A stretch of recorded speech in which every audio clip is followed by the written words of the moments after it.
आइए good afternoon. अब हम लोग जो है आज लेसन 1 रिप्रोडक्शन का ही हम लोग जो है सेकेंड पार्ट पढ़ेंगे।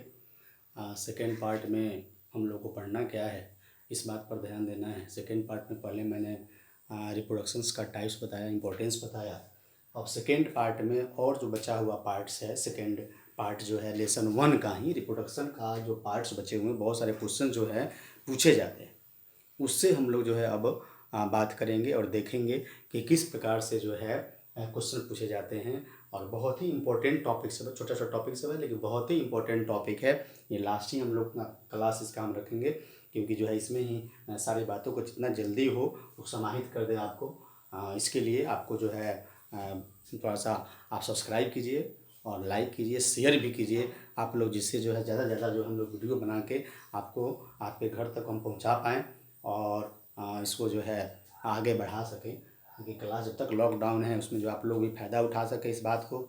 जितना सब्सक्राइब कीजिएगा, जितना आगे बढ़ेगा और ज़्यादा जो है आगे जो है हम लोग अच्छी से अच्छी वीडियो डालते रहेंगे। तो आइए टॉपिक एक एक टॉपिक करके हम लोग समझते हैं कि कौन कौन टॉपिक जो इसमें पूछा जाता है। तो रिप्रोडक्शन का फर्स्ट पार्ट में हम लोग पढ़े थे इंट्रोडक्शंस में। आइए हम उसको उसी फर्स्ट चैप्टर का ही, रिप्रोडक्शन का जो फर्स्ट चैप्टर है उसी का सेकेंड पार्ट आज हम लोग वीडियो बना रहे हैं इसका।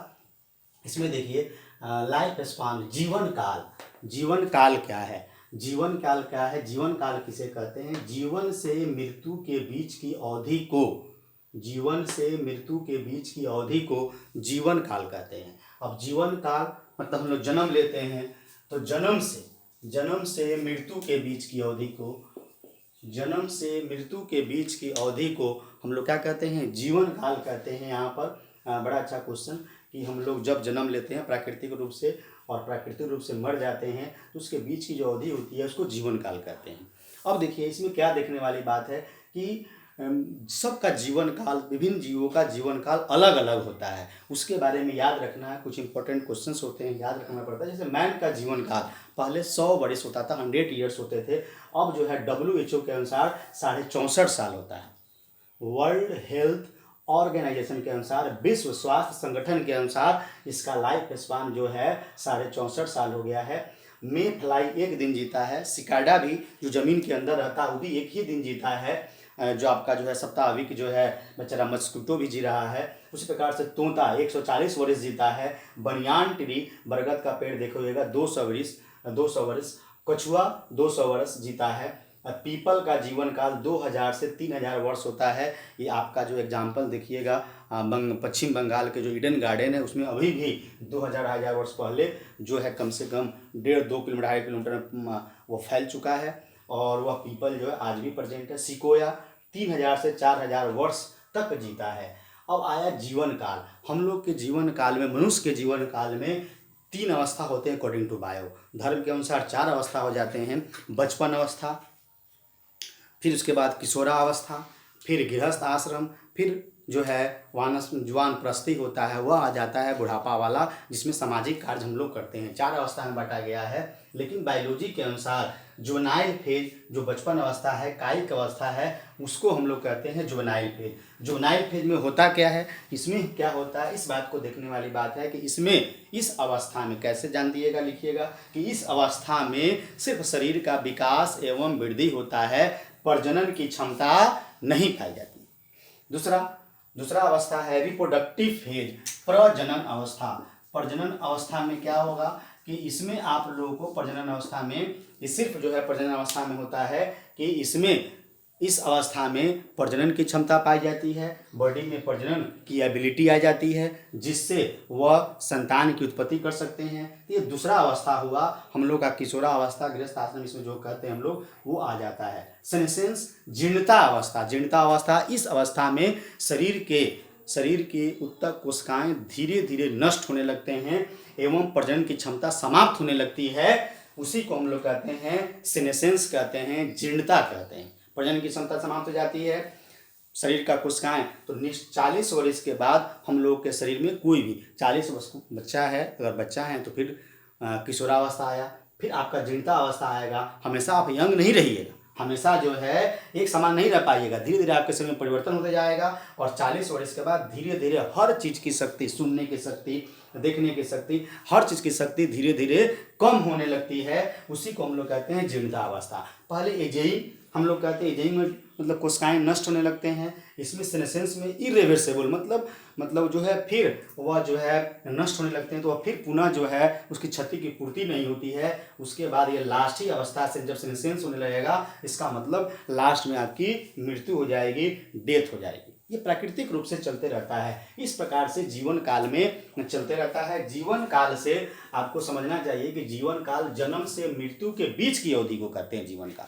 ठीक ना। बहुत अच्छी बात है। अब मनुष्य का जीवन काल 100 साल था, घट गया। बहुत सारा प्रदूषण है, बहुत सारे इसके लिए हम लोग जो है खुद अपने जिम्मेदार होते हैं। उसके बाद हम लोग पढ़ेंगे दूसरा टॉपिक, छोटा टॉपिक सब है। दूसरा है अंडपरजक, ओविपेरस या अंडपरजक।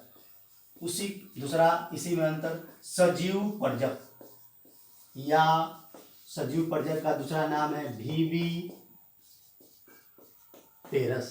तो अंडपरजक इसे कहते हैं, नाम से स्पष्ट, ऐसा जंतु जो अंडा देता हो। ऐसा जंतु जो क्या देता हो जी, अंडा देता हो, उसी को हम लोग जो है अंडपरजक करते हैं। जो जंतु अंडा देता है, याद करते चलिएगा, अंडा देता है, एग देता है। The animals that lay eggs that is the called the oviparous. नाम से स्पष्ट है, ओ जैसे ओ दिखाई दे, अंडा की तरह दिखाई दे रहा है, इसका मतलब क्या है, टेक्निक याद करने का टेक्निक, अंडपरजक मतलब अंडा देने वाला है। सजीव परजक विविपेरस, इसी के उल्टा जो है अंडीव परजक के उल्टा सजीव परजक होता है। तो सजीव परजक में क्या पढ़िएगा, ये जो है बच्चा देने वाला होता है। ऐसा जंतु जो बच्चा देता है, यौवंश देता है, उसी को हम लोग कहते हैं सजीव परजक। एग्जाम्पल के लिए, जो बच्चा देता है, बच्चा जन्म देता है, उसको हम लोग क्या कहते हैं, जो बच्चा देता है ऐसा जंतु, उसे हम लोग सजीव परजक कहते हैं। एग्जाम्पल क्या हो जाएगा इसका, स्तनधारी जंतु।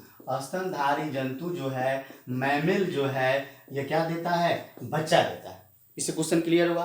दूसरा, इसमें क्या हो जाएगा, अंडपरजक में जितने भी अंडपरजक में आ जाएंगे, मछली आ जाएंगे, फिश आ जाएंगे, उसके बाद में क्या आ जाएंगे, फ्रॉग आ जाएंगे, उभयचर जंतु आ जाएंगे, याद करते चलिएगा उभयचर जंतु। उसी प्रकार से सरीसृप जंतु आ जाएंगे। ये सब जो है अंडा देने वाले हैं। ससरने वाले जंतु को सरीसृप जंतु कहते हैं, जैसे आपका सांप हुआ या छिपकली हुआ। उसी प्रकार से इसमें आ जाएंगे, चिड़िया आ जाएंगे। इस प्रकार से जो है इसको हम लोग कहेंगे बर्ड्स। ये सब जो है अंडपरजक कहलाता है। एक और एग्जाम्पल इसमें बड़ा अच्छा आ जाएगा, जिसका नाम है एग लेइंग मैमल्स, अंडा देने वाला स्तनधारी जंतु। ये भी याद रखिएगा, बड़ा अच्छा क्वेश्चन, कि अंडा देने वाला स्तनधारी जंतु कौन है। मतलब स्तनधारी है फिर भी अंडा देता है, हर प्रक्रिया मतलब स्तनधारी की तरह होता है, स्तनधारी जंतु के समूह की तरह होता है। तो कौन है बेचारा, तो इसमें क्या है कि स्तनधारी जंतु में क्या होता है, अंडा देने वाला में आता है इक्विडीना और प्लेटिपस। प्लेटिपस जो है, इक्विडीना जो है और प्लेटिपस जो है, इक्विडीना और प्लेटिपस जो है, इसमें जो है आता है कि अंड देने वाला अंडपरजक कहलाता है। इसी प्रकार से हम लोग दूसरा टॉपिक पढ़ेंगे। इसमें ये अंडपरजक सजीव परजक, अंडा देने वाला, बच्चा देने वाला कहानी है। दूसरा इसमें आता है कि हम लोग आगे पढ़ेंगे इसमें मासिक चक्र, मेंस्ट्रुअल साइकिल। पढ़े हुइएगा, ये सब कास्टिंग में पढ़ना है थोड़ा थोड़ा। मासिक चक्र, मेंस्ट्रुअल साइकिल, एमसी, इसको हम लोग कहते हैं, एमसी कहते हैं। उसी तरह से दूसरा हो जाएगा मध्य चक्र, इसको हम लोग कहेंगे ओस्ट्रस साइकिल। ओस्ट्रस साइकिल कहते हैं, मध्य चक्र कहते हैं। यहाँ पर देखिएगा मासिक चक्र में क्या होता है कि मासिक चक्र किसमें होता है जी, तो यह प्राइमेट जंतु में होता है। प्राइमेट जंतु याद करिएगा, प्राइमेट जंतु किसे कहेंगे जी, प्राइमेट जंतु कहते हैं जिसके पास अंगूठा हो। अंगूठा किसके पास है, तो मनुष्य के पास है, बंदर के पास है, बनमानुष के पास है, एप के पास है, गोरिल्ला चिंपांजी के पास है। इस सब के पास अंगूठा है, इसीलिए इसको प्राइमेट जंतु कहते हैं। दूसरा क्या है, जो यह मध्य चक्र कहाँ होता है, तो मध्य चक्र नॉन प्राइमेट जंतु में होता है। बड़ा अच्छा क्वेश्चन बार बार पूछते रहता है। ये प्राइमेट, नॉन प्राइमेट जंतु में होता है। तो कौन एग्जाम्पल हो जाएगा, तो कैटल मवेशी, गाय घोड़ा जो है इस प्रकार का जो है मवेशी जो है इसमें आता है। दूसरा इसमें डिफरेंस देखिएगा कि इसमें अंडाणु का निषेचन, इस अवस्था में क्या होता है, अंडाणु का निषेचन नहीं होता है, जिसके कारण जो गर्भाशय की दीवार है उसकी जो है टूटी फूटी कोशिकाएं और शुद्ध रक्त शरीर से बाहर निकल आते हैं, उसी को मासिक स्राव कहते हैं। यह चक्र 28 दिन का होता है, 28-29 दिन का होता है। इस चक्र को इंटरवल 28 दिन के बाद आता है मनुष्यों में, तो ये मासिक चक्र एक 28 दिन का मनुष्यों में होता है।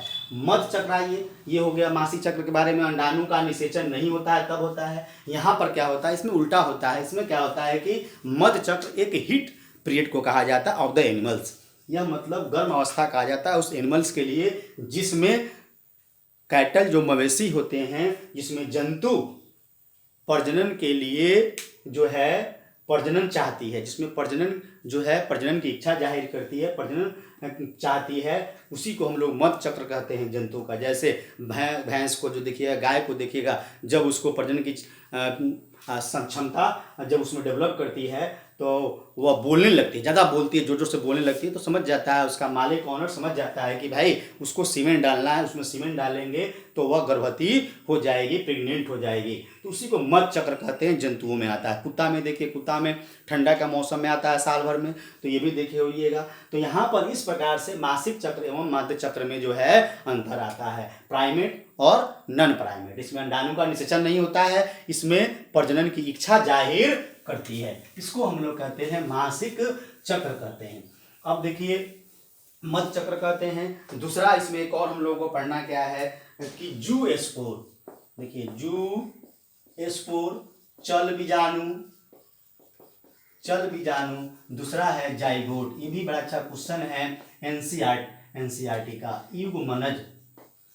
देखिए बड़ा अच्छा क्वेश्चन है कि भाई जू स्पोर चल बीजाणु क्या है, तो यह अलैंगिक प्रजनन है। कौन प्रजनन है जी, अलैंगिक प्रजनन है। कौन, जू चल बीजाणु अलैंगिक प्रजनन। यह कौन प्रजनन है, तो यह लैंगिक प्रजनन है। ठीक है, इसका उल्टे पढ़िएगा, कौन प्रजनन है, तो लैंगिक प्रजनन है। दूसरा क्या पढ़िएगा कि यह अगुणित, बताएंगे हम लोग कि क्रोमोसोम का सेट अगुणित एवं द्विगुणित होता है। इसमें क्रोमोसोम का सेट अगर 2 होता है तो उसको कहते हैं द्विगुणित होता है। दूसरा यहाँ पर देखिएगा, यह द्विगुणित होता है। जाइगोट क्या होता है, द्विगुणित, जाइगोट द्विगुणित होता है, जबकि यहीं पर डिप्लॉयड होता है। तीसरा इसमें देखिएगा कि एकल जनक द्वारा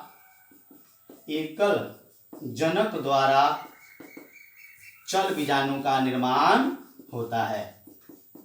चल बीजाणु का क्या होता है, निर्माण होता है। ये चल होता है, मूवमेंट करता है, गति करता है, ये भी अंतर हो सकता है। तीसरा इसमें देखिएगा कि जाइगोट में क्या देखिएगा कि यह चल बीजाणु नहीं है, इसमें 2 जनकों के मिलने से, मतलब नर युग्मक एवं मादा युग्मक के मिलने से जाइगोट का निर्माण होता है। मादा युग्मक के मिलने से क्या होता है, जाइगोट का निर्माण होता है।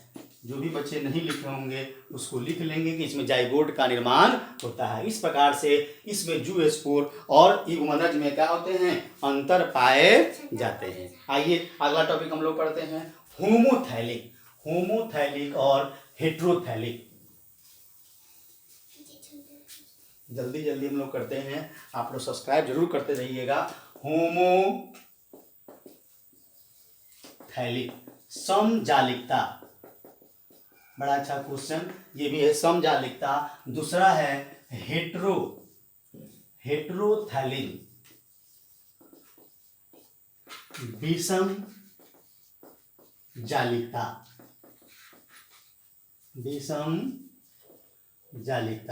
तो हेट्रोथैलिज्म कहते हैं इसको, विषम जालिकता कहते हैं। होमो माने समान, नामे से स्पष्ट है कि कवक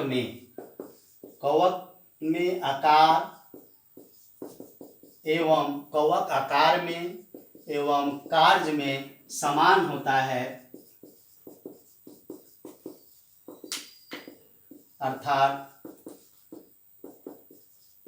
एकल जीव से नए जीव का निर्माण करता है, नए जीव का निर्माण करता है उसी को हम लोग कहते हैं होमोथैलिक कहते हैं। कवक के केस में होता है मतलब एकल जीव से नए जीव का निर्माण करता है, उसी से दोनों इसका गैमीट बनता है, मीन्स द्विलिंगी कहलाएगा। क्या कहलाएगा? द्विलिंगी कहलाएगा। यहाँ पर क्या है कि कवक आकार में क्या होते हैं? समान होते हैं, लेकिन कार्य में भिन्न भिन्न होते हैं। अर्थात नर युग्मक एवं मादा युग्मक मतलब इसमें जो है पॉजिटिव स्ट्रेन रहते हैं, एक तो पॉजिटिव स्ट्रेन जो कार्य में असमान है, अर्थात पॉजिटिव स्ट्रेन एवं निगेटिव स्ट्रेन पाए जाते हैं। दो प्रकार के कवक हो जाते हैं, पॉजिटिव स्ट्रेन निगेटिव स्ट्रेन के मिलने से नए जीव का निर्माण होता है। के मिलने से क्या होता है? नए जीव का निर्माण। तो इसमें दो हो जाएगा तो एक लिंगी कहलाएगा बेचारा, यूनिसेक्सुअल कहलाएगा हेट्रोथैलिज्म। इसका एक जो हो जाएगा, सबसे पहले इसका जो नाम दिया था term heterothallism was given by किसने? ब्लैक्सली नामक वैज्ञानिक ने इसको बताया था हेट्रोथैलिज्म को। मेडिकल में हर जगह क्वेश्चन पूछे जाते हैं, कहीं बाहर से नहीं पूछते हैं। आप लोग इसको तैयारी कीजिएगा, धीरे धीरे सब इसी से पूछे जाते हैं। दूसरा अगला टॉपिक है हम लोगों का स्टामिनेट फ्लावर और पिस्टिलेट फ्लावर। सब छोटा छोटा टॉपिक है, हम लोग छोटा छोटा टॉपिक को इस प्रकार से पढ़ते जाएंगे।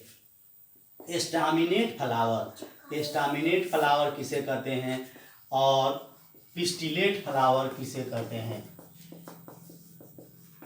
देखिए स्टामिनेट फ्लावर किसे कहते हैं? स्टामिनेट नामे से स्पष्ट है कि फ्लावर में नर भाग पाए जाते हैं। फ्लावर में कौन भाग जाते हैं जी? नर भाग, स्टामिन पाए जाते हैं, नर भाग पाए जाते हैं। पढ़िएगा, फ्लावर में पढ़े हुइएगा, तो इसी को हम लोग कहते हैं स्टामिनेट फ्लावर। और फ्लावर में फीमेल भाग मतलब मादा भाग पाए जाते हैं, कार्पेल पाए जाते हैं, उसको हम कहते हैं पिस्टिलेट फ्लावर कहते हैं। तो इसका मतलब क्या हुआ? दोनों फ्लावर अलग अलग क्या कहलाएगा? यूनिसेक्सुअल प्लांट कहलाएगा। यूनिसेक्सुअल प्लांट दोनों कहलाएगा। इस दोनों में यही अंतर हुआ कि स्टामिनेट फ्लावर में नर भाग पाए जाते हैं और पिस्टिलेट फ्लावर में मादा भाग पाए जाते हैं। नेक्स्ट क्वेश्चन इसमें आएगा मोनोकार्पिक प्लांट। अगला टॉपिक है बड़ा अच्छा, मोनोकार्पिक प्लांट किसे कहते हैं? बड़ा अच्छा क्वेश्चन।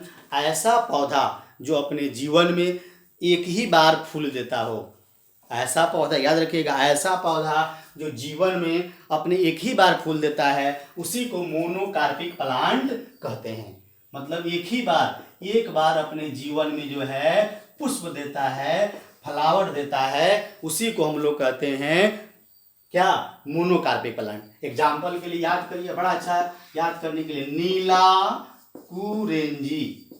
नीला कुरेंजी एस्ट्रोबिलेंथस कुंथियाना इसका वैज्ञानिक नाम है। तो ये 12 साल के बाद केरला, कर्नाटका एवं तमिलनाडु में 12 साल के बाद ये पौधा जो है अपने जीवन में एक बार फ्लावर देता है, एक बार। और दूसरा क्या है जी? बम्बू आप देखोगे अपने जिंदगी में, बम्बू आपके घर में भी होता है, जिसको हम लोग बोलते हैं बम्बूसा तुल्दा। ये बम्बूसा जो है अपने जीवन काल में 50 से 100 साल के बीच में एक ही बार फ्लावर देता है। इस प्रकार से आप देखे होइएगा। उसी प्रकार से राइस, वीट साल में देखता है, एनुअल प्लांट हो गया। पेरिनियल, बाइनियल प्लांट, बाइनियल का मतलब द्विवार्षिक पौधा। द्विवार्षिक पौधा कौन हो जाएगा जी? द्विवार्षिक पौधा का मतलब होता है कि अपने जो है 2 साल वाला उसका जीवन काल हो। बाइनियल, द्विवार्षिक पौधा का मतलब 2 साल। पेरिनियल का मतलब बहुवार्षिक। तो बाइनियल का मतलब हो गया द्विवार्षिक में जैसा आता है मूली, गाजर, फिर वो भी अपने जीवन में एक ही बार फूल देता है, मूली एवं गाजर। उसी प्रकार से आप देखिएगा पेरिनियल प्लांट। तो पेरिनियल प्लांट में आप देखिएगा कि अपने जीवन काल में एक ही बार बेचारा क्या करता है? फूल देता है। उसी को हम लोग पेरिनियल प्लांट में देखिएगा कि बहुत सारा पौधा जो है एक ही बार बेचारा फूल देता है। उसी प्रकार से आइए, तो आपका समाप्त हुआ। दूसरा टॉपिक है इसमें कि एक छोटा सा टॉपिक सब है मियोसाइट। आइए याद रखिएगा कि मियोसाइट मतलब जो है gamete producing germ cells are called as the मतलब मियोसाइट। युग्मक उत्पन्न करने वाला जनन कोशिका को, युग्मक उत्पन्न करने वाला जनन कोशिका को याद हो जाएगा। जनन कोशिका को हम लोग क्या कहेंगे कि मियोसाइट कहते हैं, उसी को हम लोग मियोसाइट कहते हैं। अब आइए युग्मक के बारे में हम लोग पढ़ते हैं कि देखिए क्रोमोसोम के आधार पर, गुणसूत्र के आधार पर जो कोशिकाओं को बांटा गया है दो भागों में, तीन भागों में बांटा गया है। पहला है हैप्लॉइड अगुणित, हैप्लॉइड मतलब गुणसूत्र की संख्या एक सेट में होती है। गुणसूत्र की संख्या क्या होती है? एक सेट में होती है, एक सेट में होती है। उसी को हम लोग कहेंगे अगुणित कहते हैं, उसको अगुणित कहते हैं। क्या कहते हैं? उसको अगुणित कहते हैं। अब देखिए कौन कौन होता है, याद करने वाला बड़ा अच्छा क्वेश्चन, बार बार क्वेश्चन पूछा जाता है कि अगुणित का एग्जाम्पल कौन है, अगुणित का उदाहरण कौन है।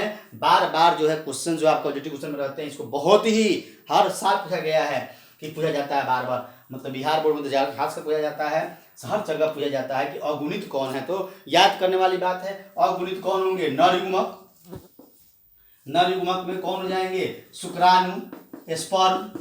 दूसरा कौन हो जाएंगे? मादा युग्मक, मादा युग्मक में कौन हो जाएंगे जी?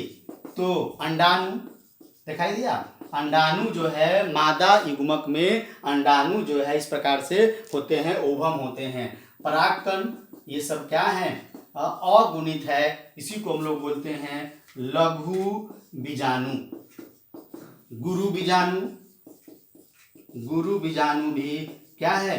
अगुणित है। मेगा स्पोर इसको बोलते हैं जो अगुणित है। इस प्रकार से ये सभी अगुणित होते हैं। इतना याद हो जाएगा टॉपिक, नर युग्मक, मादा युग्मक, परागकण, गुरु बीजाणु, बाकी सभी द्विगुणित होते हैं। शरीर का सभी कोशिका, शरीर का सभी अंग, पौधा का हो या जंतु का हो, सारा अंग, यहाँ तक कि अंडाशय, वृषण, टेस्टिस, मतलब जितना हाथ पैर आँख जितना भी हो, पौधा का पत्ती, तना, जड़, परागकोश नहीं, अंडाशय, ये सब द्विगुणित है।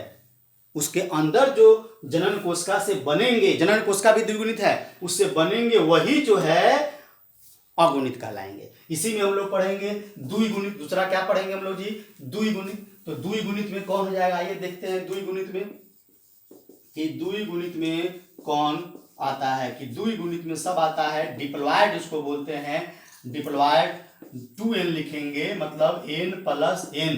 गुणसूत्र की संख्या दो सेट में होती है। कितने सेट में होती है? दो सेट में होती है। उसी को हम लोग कहते हैं डिप्लॉयड कहेंगे। शरीर का सभी अंग, शरीर का सभी अंग, ये अंग का मतलब है, ऑर्गन्स का मतलब है, प्लांट का पार्ट्स का मतलब है, वह परागकोश हो, अंडाशय हो। ये नहीं कि जो है परागकोश है, वो परागकोश परागकण का निर्माण करता है, वह जो है अगुणित होगा, ऐसा नहीं है। परागकोश हो, अंडाशय हो, टेस्टिस हो, कुछ भी हो, ये सब द्विगुणित होता है। एक और बड़ा अच्छा एग्जाम्पल आपके लिए आता है त्रिगुणित।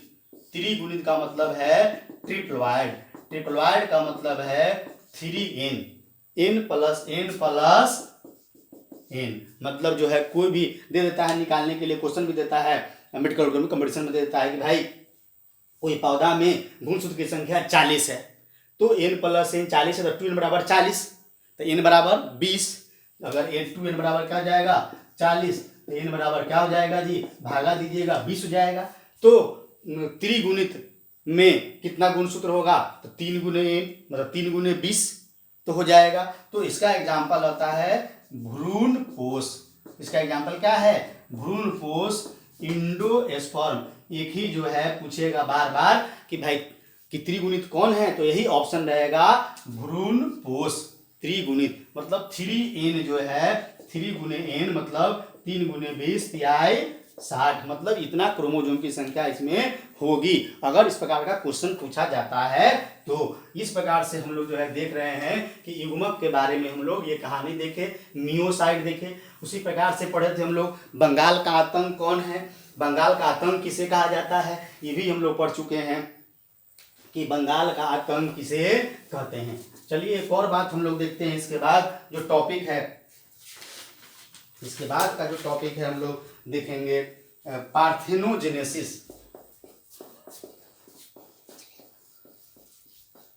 पार्थेनोजेनेसिस, अनिषेचन। अनिषेचन करने का मतलब क्या है कि अनिषेचन किसे कहेंगे बुआ, बड़ा अच्छा क्वेश्चन, किसे कहेंगे अनिषेचन। तो यह एक प्रक्रिया है जिसमें बिना निषेचन, अ माने नहीं, अ माने नहीं, मतलब बिना निषेचन के नए जीव का निर्माण होता है। बिना फर्टिलाइजेशन के, बिना निषेचन के नए जीव का निर्माण होता है, उसी को हम लोग, नए जीव का निर्माण होता है, उसी को हम लोग क्या कहेंगे जी, नए जीव का निर्माण होता है, उसी को हम लोग कहते हैं अनिषेचन कहते हैं। जैसे हनी बी, मधुमक्खी को देखिए, टर्की बर्ड को देखिए, आप देखिए होइएगा, वास्प देखिए, हड्डा देखिए, नहीं, इस प्रकार से जंतुओं में, कुछ मछली में भी, छिपकली में भी इस प्रकार से देखे जाते हैं कि पार्थेनोजेनेसिस होता है, उसको अनिषेचन कहते हैं। बड़ा इंपॉर्टेंट टॉपिक है, सब जो है इंटर के लिए बहुत इंपॉर्टेंट। मेडिकल में हम लोग थोड़ा सा टाइप्स पढ़ेंगे इसका, नेचुरल, आर्टिफिशियल, फिर उसमें बांटेंगे आरएनटो नहीं, इस प्रकार से हम लोग बांटेंगे। लेकिन यहाँ पर जो है सीबीएसई बोर्ड में बांटेंगे थोड़ा सा मेडिकल के लिए। यहाँ पर देखिए अनिषेचन, हनी भी, टर्की बर्ड भी, आप वीडियो देखते रहिएगा, मेडिकल्स वाला जो है सीबीएसई बोर्ड वाला भी देखिएगा, उसमें आपको ज़्यादा और भी डिटेल चाहिए तो और डिटेल हम लोग पढ़ाएंगे इसमें। पहला हनी बी, तो हनी बी में देखिए, हनी बी में 3 जाति होता है, एंट, चींटी भी आती है इसमें, देखिए चींटी भी इसका एग्जाम्पल होता है, चींटी, एंट माने चींटी। हनी बी में 3 जाति होता है, एक क्वीन होता है, रानी होती है, उसी में जो है एक मेल होता है जिसको ड्रोन बोलते हैं, मेल को ड्रोन बोलते हैं, और ये दोनों फीमेल है, क्वीन भी फीमेल है। वर्कर 50,000 के करीब होती है, वर्कर्स ये भी फीमेल होती है। एस्ट्राइल फीमेल होती है, बाझिन होती है, ये अंडा नहीं देती है वर्कर, सिर्फ क्वीन ही अंडा देती है। क्वीन शुद्ध जो है, क्वीन बड़ा अच्छा कहानी है कि क्वीन जब अंडा देगी तो 2 प्रकार के अंडा देगी। एक देगी अंडा निषेचित, मतलब फर्टिलाइज एग देगी, निषेचित अंडा देगी। दूसरा देगी अनिषेचित अंडा देगी, अनफर्टिलाइज अंडा देगी। अनफर्टिलाइज एग से मेल बनेगा, ड्रोन बनेगा, ये ड्रोन का सिंबल दिखाया गया है। अब तो मेल बनेगा, ड्रोन बनेगा, इसीलिए ये प्रक्रिया क्या कहलाती है, पार्थेनोजेनेसिस कहलाती है। अब देखिए दूसरा प्रक्रिया यहीं पर देखिए कि जब निषेचित अंडा देगा बेचारी, तो इससे 2 प्रकार के जीव बनेंगे। एक बनेंगे जो शुद्ध हनी खाएगा, मतलब शुद्ध शहद जो खाएगा, जो शुद्ध हनी खाएगा वही बनेगी क्वीन। तो वो अपने पास क्या करती है, शुद्ध शहद रखती है, किसी को खाने नहीं देती है, फेरोमोन स्रावित करती है बेचारी, और किसी को खाने नहीं देती है। लेकिन जो अशुद्ध, मिक्स्ड, मतलब इम्प्योर हनी खाएगी, मिक्स्ड हनी खाएगी, तो इस प्रकार से ये बनेगी, क्या बनेगी, ये बनेगी वर्कर बनेगी। इसका नाम हो जाएगा वर्कर। जो अनफर्टिलाइज होगा उसमें जो है सब चीज मिला रहता है। इस प्रकार की कहानी है पार्थेनोजेनेसिस में, बिना निषेचन के नए जीव का क्या होता है, निर्माण होता है। आइए हम लोग पढ़ते हैं सीनगैमी, एक और टॉपिक इसमें पढ़ना हम लोगों को, सीनगैमी का मतलब क्या होता है, इसके बारे में सोचे। ये भी बड़ा अच्छा क्वेश्चन है, सीनगैमी में क्या होता है, ये भी बड़ा अच्छा क्वेश्चन है। सीनगैमी ये निषेचन की प्रक्रिया है, ये भी निषेचन का ही थोड़ा सा अंतर है इसमें क्या होता है कि नर युग्मक एवं मादा युग्मक मिलकर जाइगोट का निर्माण करता है। इसी प्रक्रिया को हम लोग निषेचन कहते हैं, सीनगैमी कहते हैं। थोड़ा सा अंतर है। अंतर क्या है कि जो सारा इवेंट्स, जो सारी घटनाएं नर युग्मक एवं मादा युग्मक बनने के बाद, बनने में एवं मिलने के समय तक जो जाइगोट का निर्माण होता है, ये सारी प्रक्रियाएं जो चलती है वह आता है निषेचन के अंतर्गत। सीनगैमी में सीधे नर युग्मक एवं मादा युग्मक के मिलने से जाइगोट के निर्माण होता है। इस प्रक्रिया को हम लोग सीनगैमी कहते हैं, जाइगोट का निर्माण होता है, तो उसको हम लोग क्या कहेंगे जी, सीनगैमी कहते हैं। अब सीनगैमी के बाद में क्या पूछता है क्वेश्चन कि अगर सीनगैमी नहीं होता है तो क्या होता है, व्हाट हैपेंस, क्या घटित होता है, व्हाट हैपेंस, सीनगैमी डज नॉट अकर। बड़ा अच्छा क्वेश्चन है कि सीनगैमी डज नॉट अकर, क्या होगा कि जब सीनगैमी नहीं होगा, सीनगैमी क्या होगा, नहीं होगा तो क्या घटना घटेगा, मतलब नर युग्मक मादा युग्मक नहीं, जाइगोट का निर्माण नहीं होगा, सीधी सी बात है। जो काम कर रहा है वह काम नहीं होगा, भ्रूण का निर्माण नहीं होगा, अर्थात नए जीव के निर्माण नहीं होंगे अगर सीनगैमी नहीं होगा तब। तो वही पार्थेनोजेनेसिस में अगर सीनगैमी होगा तो पार्थेनोजेनेसिस तो हो सकता है और निषेचन तो हो सकता है कि उसमें जाइगोट की जरूरी नहीं था। तो ये भी एक बड़ा अच्छा क्वेश्चन था इसमें कि हम लोग जो है इस बात को पढ़े थे। दूसरा आइए फर्टिलाइजेशन में थोड़ा यही अंतर था कि events, all the events in the syngamy that is the fertilisation, मतलब जितना भी इवेंट्स हो रहे हैं नर युग्मक मादा युग्मक बनने से जाइगोट तक, ये सारे प्रक्रिया में आते हैं। थोड़ा सा अंतर है, हम लोग इस प्रकार से कहते हैं कि नर युग्मक एवं मादा युग्मक के मिलने के फलस्वरूप जाइगोट का निर्माण होता है। इस प्रक्रिया को हम लोग सिनगैमी कहते हैं, और इस प्रक्रिया को हम लोग जो है सिनगैमी कहते हैं और निषेचन कहते हैं। सिनगैमी में निषेचन में सारा इवेंट्स होते हैं, सारे घटनाएं घटती हैं, किस प्रकार से दोनों फ्यूजन, ऐसा थोड़ी था फ्यूजन हो गया, नर युग्मक मादा युग्मक मिला, शुक्राणु अंडाणु मिला, फ्यूजन, उसमें कहानी है, पढ़ेंगे हम लोग कब कब कैसे कैसे मिलेगा, घटना घटेगा, ऐसा नहीं कि जाके मिल जाएंगे दोनों। तो नर युग्मक मादा युग्मक ऐसे नहीं होते, नहीं मिलते हैं। आइए तो हम लोग इसमें देखते हैं कि निषेचन दो प्रकार का होता है। इसमें पढ़ना है बाह्य निषेचन, एक्सटर्नल फर्टिलाइजेशन, एक्सटर्नल फर्टिलाइजेशन, बाह्य निषेचन। दूसरा क्या हो जाएगा जी, अंतः निषेचन, इंटरनल फर्टिलाइजेशन। इंटरनल फर्टिलाइजेशन देखते चलिएगा अपना शॉर्ट में, जल्दी जल्दी समय के अभाव में लिखते रहते हैं। एक्सटर्नल मतलब नाम ही से स्पष्ट है, परिभाषा क्या होगा, परिभाषा फिर से, निषेचन की प्रक्रिया शरीर के बाहर होती है, शरीर के बाहर होती है निषेचन की प्रक्रिया, उसी को हम लोग बाह्य निषेचन कहते हैं। बड़ा ध्यान देने वाली बात है।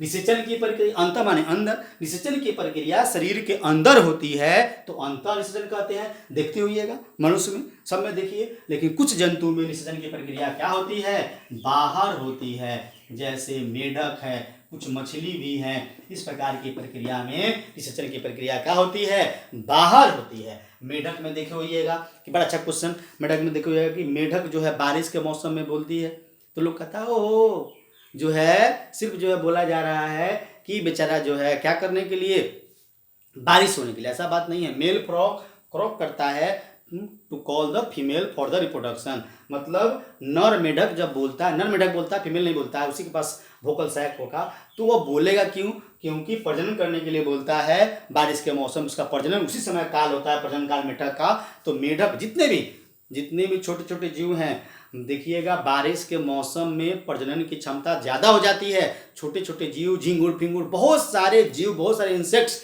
उस समय ज़्यादा प्रजनन की प्रक्रिया करते हैं। बारिश का मौसम बहुत ही ब्रीडिंग पीरियड के लिए बेस्ट पीरियड होता है जंतु के लिए, उसमें बहुत ही खिलखिला के बेचारे करते हैं, प्रजनन करते हैं, संख्या बढ़ाते हैं बेचारे।